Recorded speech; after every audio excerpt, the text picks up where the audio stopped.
Thank you very much for tuning in to today's Back to the City. Today I'm joined by Dustin from TIMBRE. There's lots of moments, I think, in the record where there's an acknowledgement of the impermanence of everything, which I think relates to disintegration. Sure. Things that we invest in Yeah. disintegrate, die. Yeah, it's not disintegration necessarily like a leaf falls to the ground and eventually begins crumbling. You know what I mean? It can be that, or it can be, like you're saying, disincorporating or whatever. Yeah. So that makes me think of like non-attachment.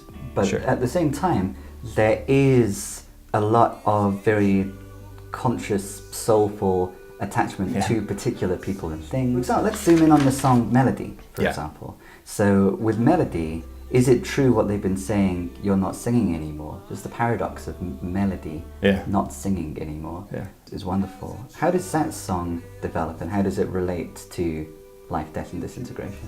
The song actually happened, I was driving to work and I started thinking of lyrics, and it's partially, it kind of comes from a true story, but also I've always wanted to write a song with a person's name in it, and I've never known a person whose name I should, it's a tough one. That's committing to singing a song about a specific person. So Melody kind of felt natural. The melody and the lyrics just came to me when I was driving. It's a song about coming to terms with that thing no longer occupying a special place that maybe you knew it from.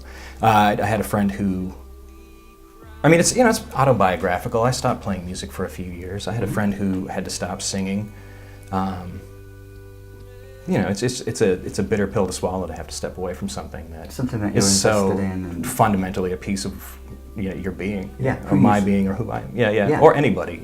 I try to write all this stuff to be sort of universally relatable too, and so it's not just like, well, here's a narrative of this guy's feelings and try to get into his head. It's like, there's a thread that connects all of us. So I'm trying to appeal to that. And we find things that we can align with, like a project, aligning with which helps us feel ourselves. But then for whatever reason, that project disintegrates, or we can't, for health reasons or whatever, we can't sing, or we have to disinvest from this project. And just managing to realign and remain oneself, or just grapple with this period of what does this mean for me? What does it mean for my identity? Yeah. How does it change it now that it's not there anymore? Yeah, exactly. Who do you have playing the bass on the record? That's Chris Bearden from Poliça, Invisible Boy. Chris, it goes without saying, he's an amazing musician, and the circumstances worked out that he was in town, and my friend Neil, who recorded the record, is Neil Weir. They're old friends, and I was lucky to be introduced to Chris and to make friends and to have him put some real soul into the record. Well, it has a lot of soul in it. In any case, I think this soul seems to me to be important in it for the record. It's called Life, Death and Disintegration, so maybe from soul being put in the record to the title, particularly disintegration. Obviously life and death go together. Why life, death and disintegration? I feel like I heard the phrase or the term when I was watching a nature documentary years ago, and I always thought it was cool. It might have come from a dream though, because I've searched it, I've tried to Google search it, and I haven't found any links back to that particular phrase. I want to say it was something David Attenborough was narrating, but maybe I'm probably creating a memory. I don't know. Hear that. Yeah. So it's the whole process. It's coming to terms with that whole process, which is essentially everything that we'll ever perceive and will ever be in the universe. It has a process of life, death, and disintegration, and that's where that comes from. I like that you said that this song could be called Dreams. That's the other reason why we segged this one first, because you said, maybe life, death and disintegration came to you in a dream. As a child, they always told you can live all of your dreams, but never told you when or even how. Yeah. It's like a recurring important line in Melody. What's the song or the record suggesting about how an adult or how a mature person deals with this disintegration of identity? I don't know, because I'm sort of observing that from the outside and trying to dive into that. It's like I don't know, because this was such a creative endeavor that I don't know you know, from the inside of saying goodbye. It's something I've had to do, and so many people have had to do, whether it's through growing up or life circumstances, or, you know, just things changing around us. You know, I mean, it's not necessarily saying goodbye to dreams or anything, but it's to another year, to another season, to another, you know, friendship that, you know, you're probably never going to see that person again, or not for another 12 years or whatever. Yes. Yeah. I think evolution Sure. is happening in the records. Yeah. So we don't want answers, but I feel like, do you have a sense of having moved from one point to another point through the process of making a record? Yeah, yeah. And, you know, this record, or any piece of art, might not have any answers to offer, but it can sure offer a feeling. It bears a record. And that feeling can help somebody have insight come out, right? What is the feeling, would you say, or how? Of this record? Yeah. It's mournful, but it's joyful. It's 4 seasons. It's night and day. It's sort of duality. I think as a artist or a creator or a musician or whatever, I tend to have certain sensitivities to experiencing extreme joy and to experiencing extreme sorrow. Those two go together. Yeah, that's what the whole thing essentially has to do with coming to terms with accepting the duality of everything. You know, there's pain, there's pleasure, there's black, there's white, there's silence, there's cacophony. Yeah. I mean, and you know, everything has its other, and I think maybe that's an answer somebody could take away from it. That's something you've come to realize. Yeah. It's something I've not even as just an artist, but a human being. Yeah. As a person that creates, as a person that goes to a job, as a person that creates a life, consumes salad or whatever the thing is. Yeah. It's having to really just always be mindful of that. Yeah. Let's talk about the position of you in melody, and that position is of waiting. I'll always be there, you say. Yeah. Waiting for a song, and then at the end, waiting for a song, your song. Yeah. It relates interestingly, I think, to the name Timbre Ghost. Sure. You like the timbre of melody, of melody's voice. Timbre being the character or quality of a musical sound or voice, as distinct from its pitch and intensity. It's not getting too abstract and philosophical, although there is the sun and the moon, although there is the dark and the night, and there's these dichotomies and everything. There's also particular people, and even outside of the song melody, there's this investment in everyday and in particulars. Yeah. So what is the significance? There seems to me to be a great significance to that. What is the significance to you to for example, what's epitomized by waiting for melody and waiting for melody's song? This attention to and investment in particular people and things. Well, it's really easy to try to get abstract and not get deep and personal. Yeah. But I think that my goal is to be genuine and kind of speak in universals, and by being specific about situations I've experienced or you know, particular stories, whatever it is. I think that can help gel with some empathy, you know, and make some understanding. I'll tell you one thing about this record is I've had an aunt pass from cancer in the past year, and watched my dog that I'd had for 12 years get sick and eventually have to give up. And so when I was writing lyrics for this, I was spending a lot of time with that dog and kind of coming to terms with watching the end of life unfold. So that dog, Gracie, she's an element of this. Coping, going through the process of grief.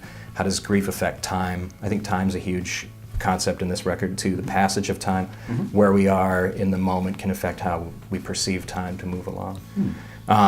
But yeah, I mean, some of it's very much a send out to important people in my life, without saying specific names, without saying, "Hey, you, specific person," and then kind of closing it off to being about that, whoever fills that role in your life or somebody else's life. I'm trying to keep it universal, but also the way to get there has to be personal.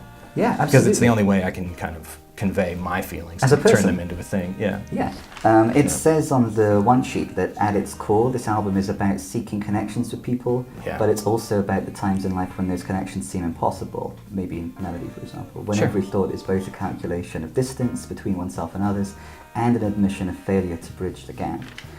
So it seems like the record is simultaneously acknowledging and valuing these richest connections that you have. Yeah. But then at the same time, there's this acknowledgement of the difficulty and perhaps in some cases impossibility of connection. Yeah. Whether with a particular person or in a particular context. Mm-hmm. How do those two things kind of fit together then? The celebration of particular rich relations and the acknowledgement of the impossibility or impediments to other connection. It's definitely a very personal examination. It's a personal inventory of when I can't reach out and connect. Is it because of external forces, or is it because of something that I'm experiencing, a blockage I'm not able to overcome, a fear I'm not able to overcome or confront or face, or... Well, it's something that I love about the record. We were talking about the kind of universality, but dealing through particulars to make it able to be that for other people. Yeah. There's a great desire. I think I have it, and there's a lot of people trying to spread love around the world in these times where it feels like it's burning up. The world like a fossil fuel. No, like the idea of compassion and humanity. Oh, great. Yeah, but I mean, like you can find that if that's what you want to focus on, it's easy to find. If you want to find the people that are spreading love around the world, or doing, there's a way to really. There's so many direct conduits to it, any sort of feeling you want to connect to. So I'm just trying to be one of those people that. If somebody does encounter my music, it kind of goes, like gets a sense of connection from it, and I think the duality of that is that there's such a joy with experiencing a human connection, but there's also the loss of, the feeling of rejection, or there's the feeling of not connecting when it's the highs and lows, it's the black and the white again. It's the risk involved. Yeah. Ultimately, if you can't be connected to your own internal world, can you connect to other people? And so it's like, how do I stay in balance with that? How does a person stay in balance with that? How does it knock it out of hand? That's a precondition to being able to connect in a really deep way with someone else. To be in touch with oneself. And it's true. It might sound like a cliche, but it's absolutely true. Yeah. There's a song that refers to Unconditional Love. Which one is that? That's Empty Sky. It's the last song. Empty Sky. On the record. Yep. So let's look at the final song. Sure. Unconditional love is all I know. Metaphysical presence from above. Yeah. That lyric immediately follows Empty Sky. What's the relationship between the emptiness of this sky and the sense of the presence of a metaphysical presence from above? Unconditional love. It's just a sort of looking into the sky, sort of. I mean, we think of like where's heaven or where's the universe or whatever. You look to the sky and it really is so vast and empty, and that can be a wonderfully to sit at peace with that. Just to look up at the expanse of everything and say everything beautiful that I know is right here, underneath this empty sky. I mean, you can see stars. We can perceive the light coming from stars or whatever, or you can see a thunderstorm happening, but I mean, it's all there. It's all under that sky. That song is written from driving across the country to stay in Montana in the mountains, and sort of the vastness of spending so much time when not looking at the road, just staring at the sky like this. It's beautiful. It's wondrous. It's a lot better what goes on up there than what goes on right here. Sometimes it feels like, but it all goes on under that. And you value what goes on down here, obviously. And that song, that's a love song in the sense of, I mean, we think of love songs, they're typically kind of mournful or weepy or longing, right? Well, that's sort of a love song dedication song to just, it's at the end of the record cycle, but it's sort of a rebirth song, or sort of a joy, a celebration song. What is it a love song to?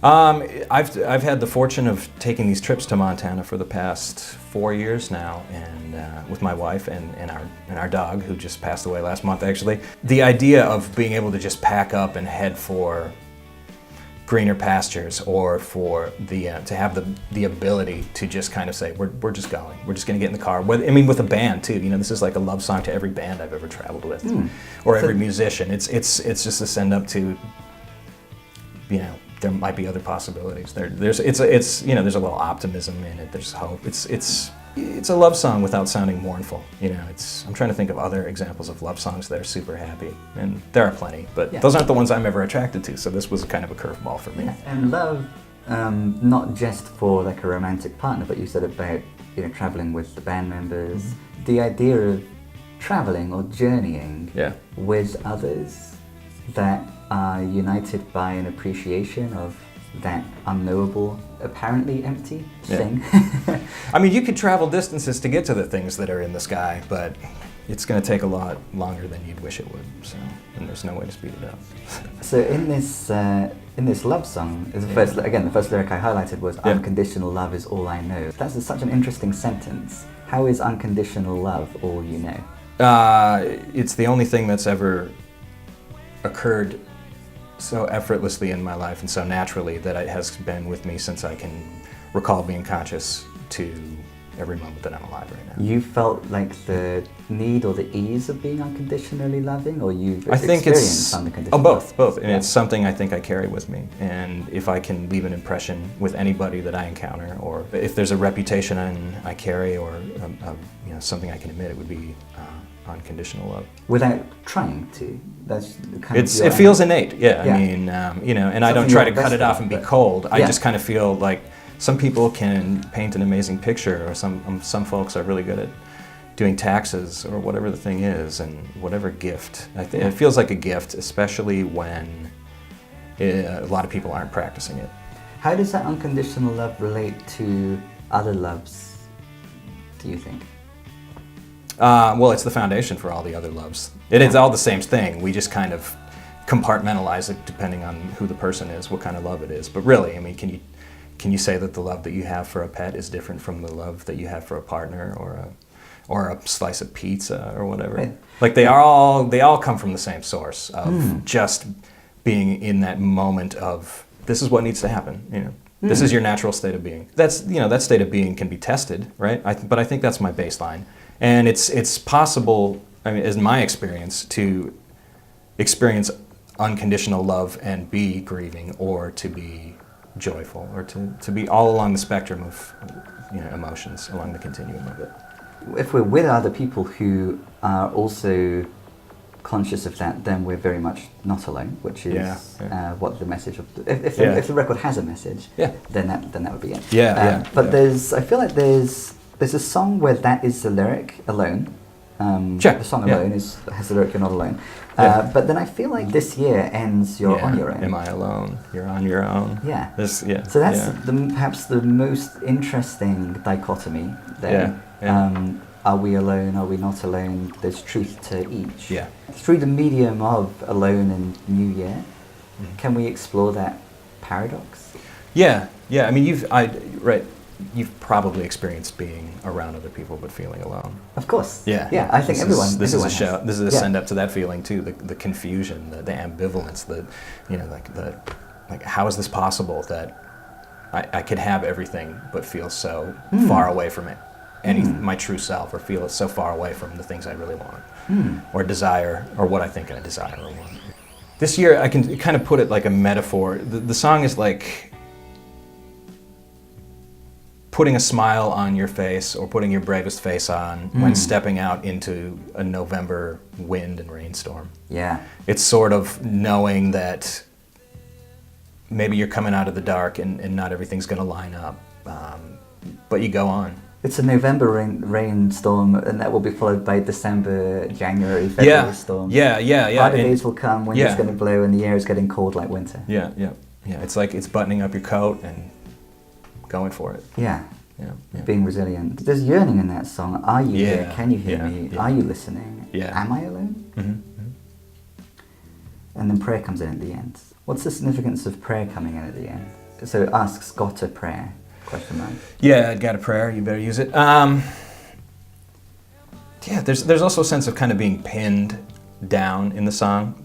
So if you're going to give it, if you have anything to give it, you might as well give everything you have to digging yourself out of or walking through the storm. It's partially a call to kind of like, you know, buttoning up your coat, or kind of like putting on that brave face, or sort of, you know, putting on a tough exterior, which can be important. Yeah, absolutely, to get by for oneself. But to Yeah, me, it seems yeah. like God of Prayer, there is this shift for me at the end, even before it says, even though it's about to say you're on your own again. Yeah. That's the context.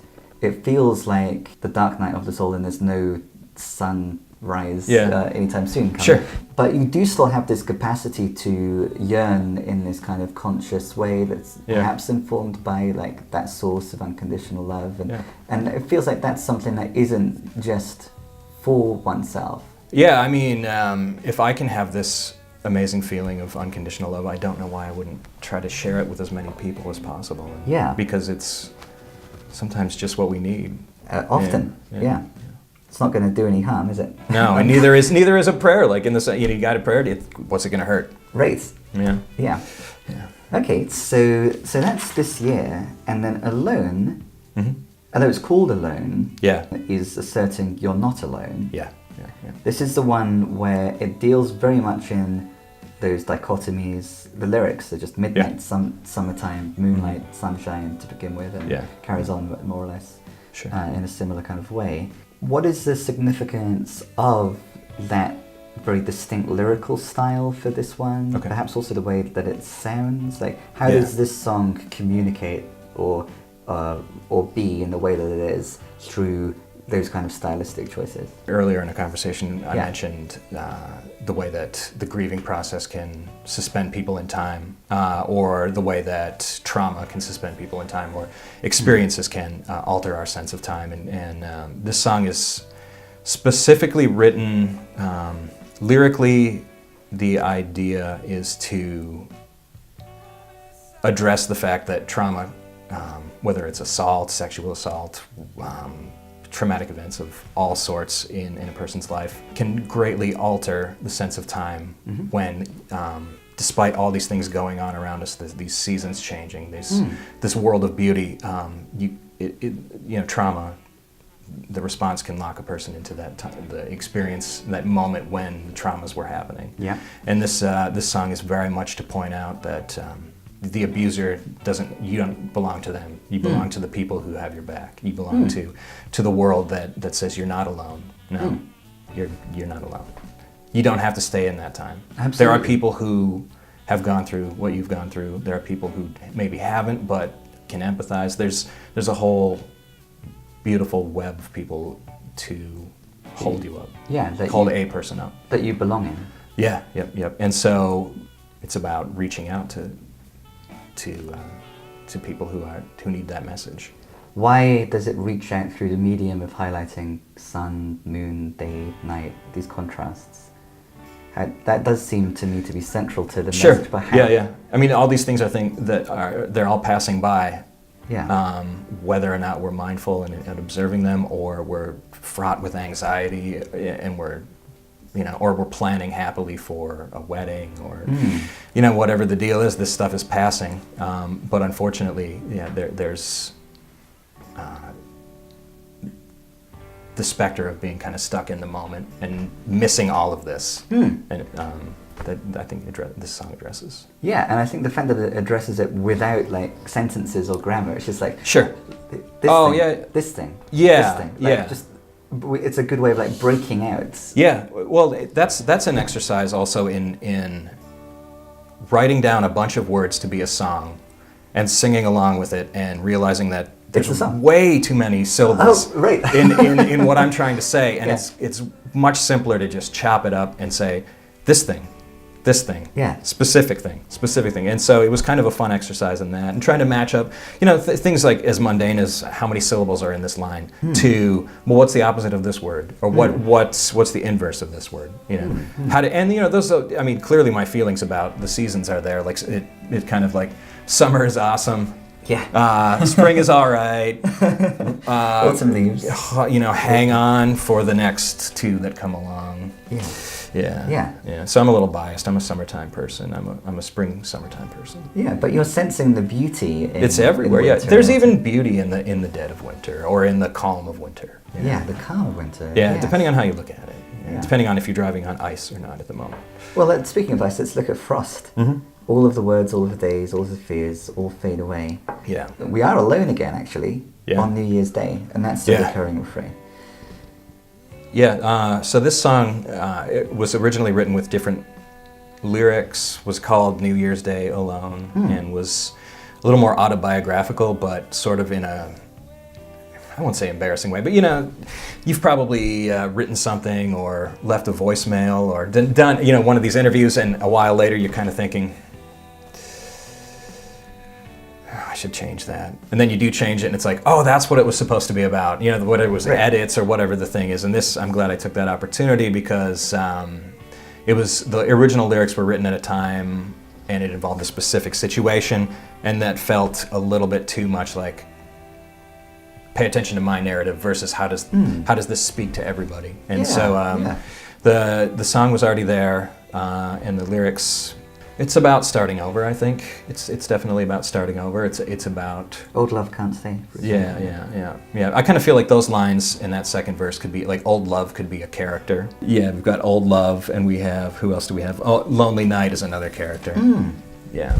If the record is about not being alone, but also about the difficulty of connection, here we have a moment where it seems like future seasons are not going to be shared with old love. Yeah, it's sort of a metaphorical but very real song about separation or breakup, or about the after the moment that the breath is taken away, about kind of centering and taking another deep breath and saying, all right, this moment is like New Year's Day. Here, this is how I walk into the rest of the what next? What next? Yeah, exactly. Yeah. Can't really. It's like hitting reset, or it's hitting reset on some things. On some, it's like, here we go. It's the first day of the rest of your life, or the new year, or the next trial, or the next celebration. Which every moment could be. Yeah, absolutely. Yeah. But a thing that continues is hopefully or something that you've said has been present throughout your life, is a sense of connection to this source of love. Yeah. So the old love, particular love, might go away, but the oldest love, perhaps, that unconditional source is not going to go away.